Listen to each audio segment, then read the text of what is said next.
Is it about what they finance certain armaments that are then it's too lucrative to not fight a war with these armaments? Is it that kind of thing? Because how does the bank control the war?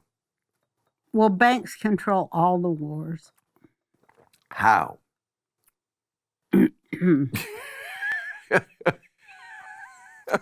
Well, they finance all the wars. I'll concede this. They go and they sell. Their job is to stir up wars and arm both sides for profit. Okay. There's a book. Check it out. It's on the internet. There's a book. They make money from wars. Period. Yes. Halliburton, yes. We understand people do. I mean, and during World War II, they prosecuted war profiteers. I mean, it was not something that went unpunished. Mm-hmm. There's a very famous play called All My Sons. Mm-hmm. Do you know that play? Mm-mm. The movie, a very famous movie, black and white, Edward G. Robinson. He's a maker of planes. And he makes planes and scrimps on the bolts a little bit, and people go down because the wing doesn't work right. And one of them is his son who's in the war. And God, what a paradox. And that's the title. They were all my sons. Oh, wow. So that was very much on the minds of people back then. Not cool war profiteering. That went away as corporations, and we're on the page with this, the Pentagon. Eisenhower had it right. Military-industrial complex. It's just something that it's the one thing the Republicans and Democrats always agree on, is that the Pentagon needs more money, which really means defense contractors, which is different than defense. And the budget of the Pentagon is like the Virgin Mary. It is sacred, it is immaculate, it cannot be touched, and it just goes up and up. With no accountability. With very little accountability, yes. Like charging $15,000 for a screwdriver.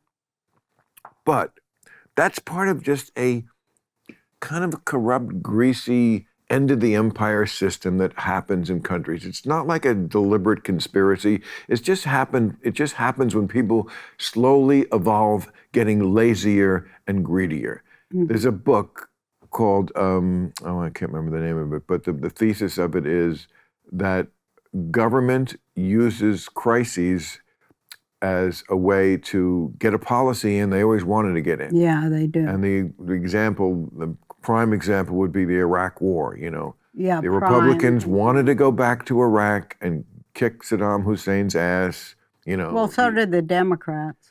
They went along, but it wasn't like George Bush. He tried to kill my daddy.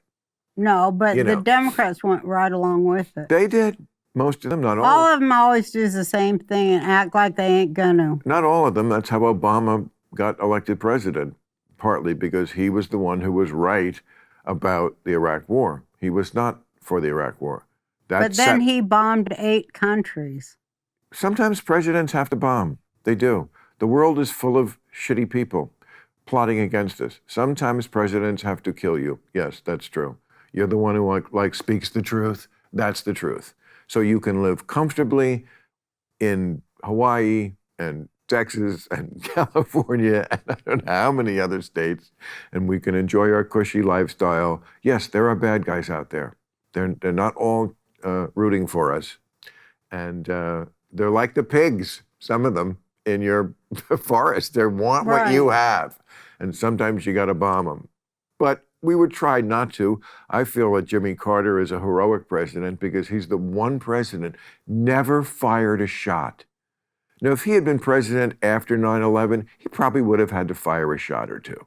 But never fired a shot. That's very rare. Presidents pull the trigger a lot.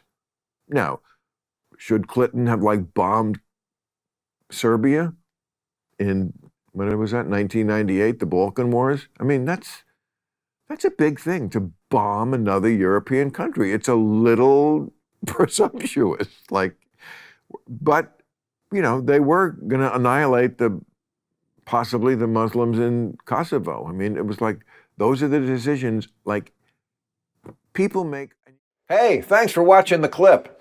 Hit the subscribe button now so you never miss out on our Club Random content that's posted daily.